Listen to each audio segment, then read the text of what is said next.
अखंड मंथन के सभी दर्शकों को नमस्कार। मैं हूं शेखर त्रिपाठी और आप देख रहे हैं आपका अपना प्रिय YouTube चैनल अखंड मंथन। जैसा कि भविष्य मालिका ग्रंथ को लेकर के आप सभी दर्शकों में बहुत उत्सुकता रही है और इसी कारण हम अब तक इसके 16 सीजन प्रसारित कर चुके हैं। 16वें सीजन के 10वें एपिसोड में हमने आपको बहुत सारी गूढ़ जानकारियां दी थी। आज हम आरंभ करने जा रहे हैं 11वें एपिसोड का। जैसा कि हम आपको पिछले एपिसोड में ये जानकारी प्रदान कर चुके हैं कि किस प्रकार से प्रत्येक युग में भगवान श्री हरि के पंचसखाओं का जन्म होता है एवं किस प्रकार से कलयुग में भी भगवान के पंचसखा अवतार ले चुके हैं। तो आज के एपिसोड में हम इन्हीं पंचसखाओं के जीवन परिचय से आपको अवगत कराएंगे, क्योंकि दर्शकों बहुत से जो हमारे प्रिय दर्शक हैं वो भविष्य मालिका की भविष्यवाणियों से तो परिचित हैं, किंतु इनकी रचना करने वाले पंचसखाओं के विषय में उन्हें बहुत ही थोड़ी जानकारी है। तो इसी कारण हम आपको इन पंचसखाओं के विषय में जानकारी देंगे आज के इस विशेष एपिसोड में। तो पंचसखाओं के जीवन परिचय में सर्वप्रथम हम बात करेंगे महापुरुष श्री अच्युतानंद महाराज के जीवन वृत्त से। महापुरुष श्री अच्युतानंद महाराज जी का जन्म सन 1485 में ओडिशा के केंद्रपाड़ा जिले के तिलककणा यानी त्रिपुरा बी से कहा जाता है, इसी गांव में पिता दीनबंधु खुटिया और मां पद्मावती जी के घर पर हुआ था। महापुरुष अच्युतानंद दास जी द्वारा 1,85,000 ग्रंथों की रचना की गई थी एवं ज्येष्ठ शुक्ल एकादशी पर नेमाल पीठ में समाधिस्थ होकर बैठे हुए और पूर्णिमा के दिन अपनी इच्छा से मृत्यु का वरण कर लिया और वे शून्य में अंतर ध्यान हो गए।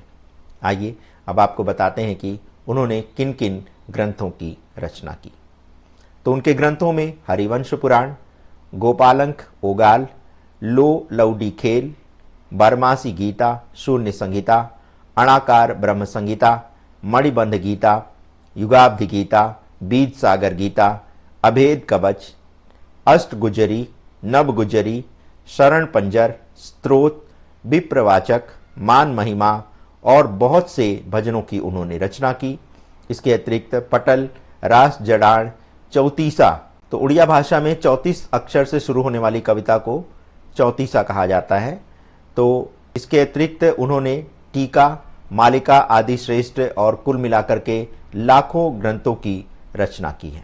इस प्रकार से दूसरे पंचसखा के विषय में अब आपको बताते हैं। और दूसरे पंचसखा महापुरुष शिशु अनंत दास ओडिशा के पुरी जिले में भुवनेश्वर के निकट बली पाटड़ा गांव में 1488 में पिता कपिलेंद्र और मां गौरा देवी के घर में उनका जन्म हुआ था।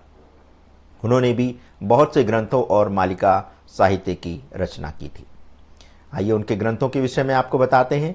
तो उनके ग्रंथों में हेतु उदय भागवत, भक्ति मुक्तिदायक गीता, शिशु वेद टीका, शून्य नाम भेद, अर्थ तारेणी, उदय बाखरा, ठीक बाखरा और बहुत से भजन, चौतीसा, मलिका ग्रंथ आदि उनकी मुख्य रचनाएं हैं।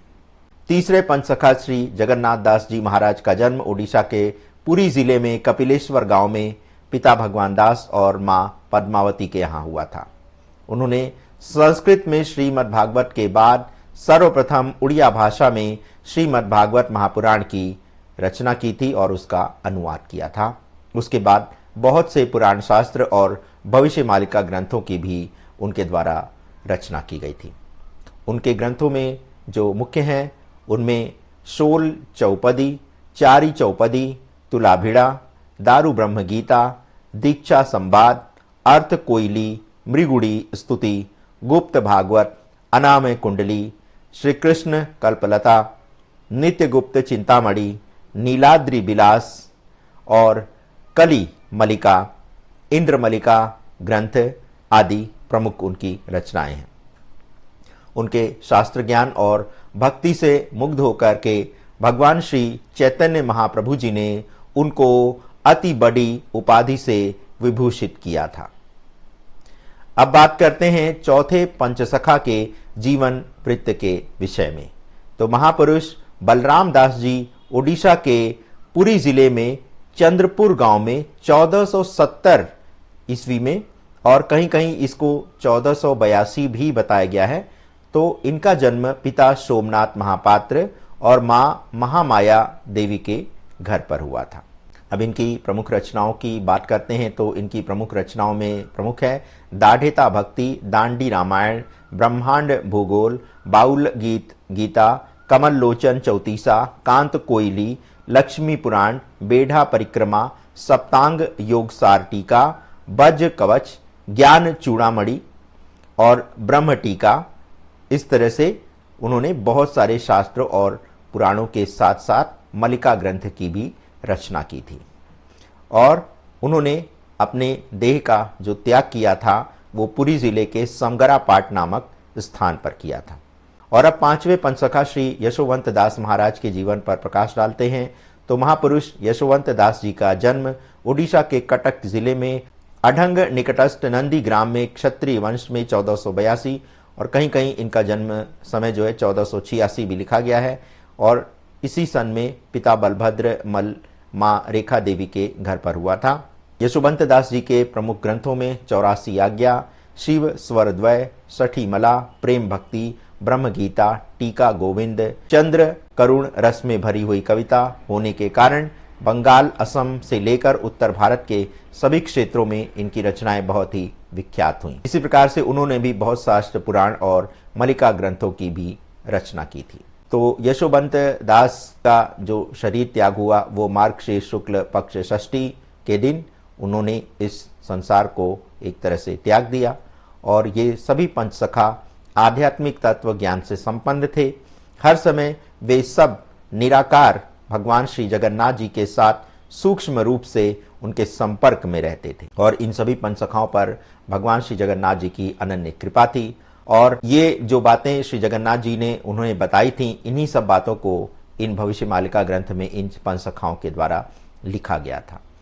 इसके विषय में ब्रह्म गोपाल महाज्ञाता अच्युतानंद जी उल्लेख करते हैं कि आगम भाव जाड़े यशोबंत गार कटा, जंत्र जाड़े अनंत आगत नागत, अच्युत जाड़े बलराम दास तत्व बखाड़े, भक्तिरा भाव जाड़े जगन्नाथ, पंच सखा ए ओडिशा महंत, मिलेच्छ पतित उदारिबा पाई जनब लाभिले ओडिशा भूई। तो ओडिया भाषा में लिखे इस छंद का जो भावार्थ है वो आपको बताते हैं। वो कहते हैं कि पंचसखाओं में से श्री यशोवंत दास जी महाराज आगम निगम के संबंध में सभी बातों को जानने में समर्थ थे, जबकि महापुरुष अच्युतानंद दास जी महाराज जो थे वो भूत वर्तमान एवं भविष्य आदि के ज्ञाता एवं काल तत्वदर्शी थे। इसी प्रकार से तीसरे पंचसखा श्री बलराम दास जी महाराज जो थे वो शास्त्र एवं ब्रह्मांड तत्व के ज्ञान से संपन्न थे, एवं चौथे पंचसखा श्री शिशु अनंत दास जी महाराज सांकेतिक गणित के माध्यम से भविष्य जानने में समर्थ थे। और इसी के साथ आपको बताते हैं पांचवें पंचसखा के बारे में। तो वे पांचवें पंचसखा श्री जगन्नाथ जी महाराज को अष्टादश पुराण के भक्ति तत्व का सबसे अधिक ज्ञान था। पंचसखाओं ने भविष्य मालिका ग्रंथ के माध्यम से जो भविष्यवाणी की है उसके माध्यम से कलयुग के सभी मनुष्यों को इस बात के लिए उन्होंने आने वाले समय को लेकर सावधान किया है कि आने वाला समय अधिक संकटपूर्ण है एवं भविष्य मालिका की बातें उनके लिए किसी संजीवनी बूटी से कम नहीं होंगी। इसीलिए भगवान की शरण में जाने का एकमात्र यही उपाय है कि भविष्य मालिका ग्रंथ में जो बातें आपको बताई गई हैं उसे आप जानें, समझें और उसे अपने जीवन में उतार करके भगवान की शरणागति को प्राप्त करें। भविष्य मालिका में एक बार ही नहीं बल्कि कई बार सभी पंचसखाओं द्वारा ब्रह्मांड के अंत की भविष्यवाणी करके मनुष्य को सावधान करने का प्रयास किया गया है। लेकिन इसी ग्रंथ में यह भी अत्यंत स्पष्ट रूप से लिखा गया है कि लाख चेतावनी देने के बाद भी माया मोह में लिपटा मनुष्य आने वाले विनाशकारी समय की पदजाप सुन करके भी वो अपने आप को सावधान नहीं कर पाएगा, और जो लोग उसे सावधान करेंगे उन्हें ही वह ढोंगी, पाखंडी कहकर ऐसे व्यक्तियों का उपहास उड़ाएगा। तो दर्शकों, ये तो हम भी जानते हैं कि जब से हमने भविष्य मालिका को आपको बताना शुरू किया है, तब से कुछ दर्शक हमारा भी उपहास उड़ाते हैं। तो ये बात भविष्य मालिका में भी लिखी है, और यही बात महापुरुष श्री अच्युतानंद महाराज ने शिवकल्प नवखंड निर्घंट में भी लिखा है कि मनुष्य मोह माया से भ्रमित होकर के युग परिवर्तन या उसके आदि अंत में आने वाली आपदा संबंधी बातें नहीं जान पाएगा। ज्ञानी सज्जन भी पथभ्रष्ट और भ्रमित हो जाएंगे और आध्यात्मिक परिवेश में भी बढ़ा चढ़ाकर बोलेंगे कि अभी कलयुग की बाल्य अवस्था चल रही है। जैसा कि आप भी जानते हैं कि बहुत सारे दर्शक इस तरह के कमेंट्स करते हैं कि अभी जो है कलयुग का बाल्यकाल चल रहा है, और ये बात लिखी भी गई है भविष्य मालिका में। श्री अच्युतानंद महाराज को अपनी भविष्यवाणी पर इतना विश्वास है कि वे कहते हैं कि उदयति ही यदि भानु पश्चिम दिग विभागे, विकसति यदि पद्म पर्वतानाम शिखाग्रे, प्रचलति यदि मेरु शीतोताप्ति ही बंडी, नटलति खलु वाक्य सज्जानाम कदाचित। अर्थात आने वाले समय में सूर्य देव पश्चिम में उदित हो सकते हैं, पर्वत शिखर पर कमल खिल सकता है, मेरु पर्वत दक्षिण से उत्तर दिशा में जा सकते हैं, अग्नि से आपको ठंडक प्राप्त हो सकती है या बर्फ गर्मी भी प्रदान कर सकती है, किंतु मालिका ग्रंथ में वर्णित महापुरुष अच्युतानंद दास जी की वाणी या किसी भी संतजन और महापुरुषों की वाणी कदाचित असत्य नहीं हो सकती है। तो दर्शकों, अपनी बातों पे उन्हें इतना विश्वास था कि जो भी उन्होंने भविष्य मालिका में लिख दिया है वो सत्य ही होगा। तो जो लोग आज भी भविष्य मालिका में की गई भविष्यवाणियों का उपहास उड़ा रहे हैं, ये इसी बात का प्रमाण है कि घोर कलिकाल का अंत हो चुका है, क्योंकि कलिकाल के अंत में इसी प्रकार के लक्षण दिखाई देने की बात भी भविष्य मालिका ग्रंथ में की गई है और ऐसी ही भविष्यवाणी की गई है। इस समय कलयुग की अंतिम अवस्था चल रही है, इसीलिए संपूर्ण विश्व के मानव समाज को कली ने पूर्ण रूप से ग्रसित कर रखा है। विशेष रूप से संसार में ये देखने को मिलता है कि भाई भाई के बीच, पति पत्नी के बीच, परिवार परिवार के बीच, गांव गांव के बीच और राजा राज्य और देश देश को कली ने एक तरह से अपने पूरी तरह से प्रभाव में ले रखा है। सारे विश्व में आज हिंसा हो रही है, रोग और महामारी ने संपूर्ण विश्व को पीड़ित कर रखा है। अभी 3 वर्ष पूर्व जिस प्रकार से कोरोना महामारी फैली थी, वो भी एक प्रकार का ये उदाहरण था कि कलिकाल का अंत हो चुका है।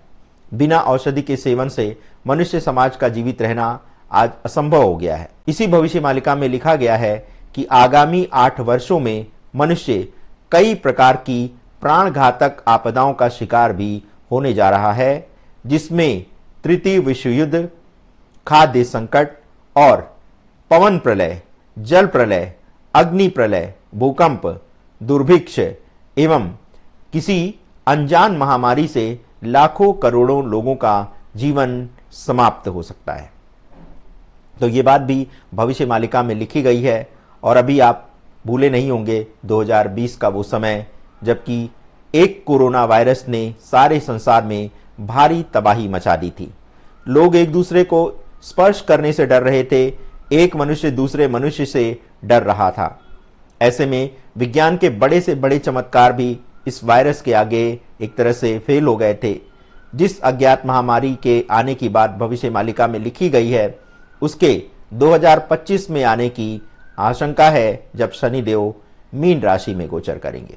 यानी एक प्रकार से देखा जाए तो जो कोरोना वायरस 2020 में आया था, एक प्रकार से वो ट्रेलर था और अभी पिक्चर पूरी आनी बाकी है। और 2025 में ये वही समय होगा जब सभी प्राकृतिक आपदाएं अपने विकराल रूप में संसार के कई देशों को तबाह करना आरंभ कर देंगी। आने वाले समय में प्रकृति का ऐसा रौद्र रूप देखने को मिलेगा जिसकी आपने कभी कल्पना भी नहीं की होगी। भूकंप, बवंडर, ज्वालामुखी विस्फोट, दुनिया के सभी क्षेत्रों में बर्फ का पिघलना, बाढ़, धरती के ध्रुव का बदलना और गृह युद्ध, हिंसा जैसी घटनाएं आपको स्थान स्थान पर देखने को मिलेंगी और देश देश में इस प्रकार की हिंसा होने लगेगी। ऐसी घटनाओं के परिणाम स्वरूप होने वाले खंड प्रलय में 2030 तक पृथ्वी की जनसंख्या मात्र 64 करोड़ तक सिमट सकती है। प्रिय दर्शकों, आज के एपिसोड में बस इतना ही और इसी के साथ समाप्त होता है हमारा भविष्य मालिका ग्रंथ पर आधारित इस वेब सीरीज के 16वें सीजन का। अतिशीघ्र आ रहा है भविष्य मालिका ग्रंथ का 18वां सीजन।